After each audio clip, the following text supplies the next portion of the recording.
মুরগিচোরা শাহরিয়ার কবির যেখানে পাওয়া যাবে জুতা দিয়ে বাইরে সোজা করে দিতে হবে। রাশেদ খান মেনন, হাসানুল হক ইনু, মুরগিচোরা শাহরিয়ার কবির গং, এই ইনু আর মেনন নৌকার খয়রাত নিয়ে এমপি হয়ে সংসদে গিয়ে খতমে নবুয়তের বিরুদ্ধে কথা বলবে আর কাদিয়ানীদের দালালি করবে। পরিষ্কার বলতে চাই, নাসিমের মুখটা সামলায় রাখেন। যদি নাসিম আপনার দলের মুখপাত্র হয়ে থাকে আর ওটাই যদি হয় আপনার দলের বক্তব্য, আমরা আবার শাপলা চত্বরে যাব,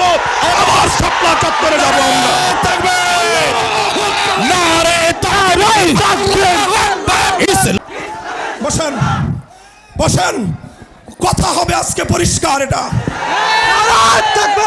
আহমদ শফির দেশে কাদিয়ানীদের দালালি করে সংসদ ভবনে কাউকে থাকতে দেওয়া হবে না।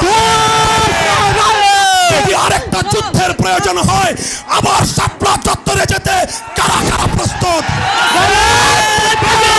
সপ্তাহের মধ্যে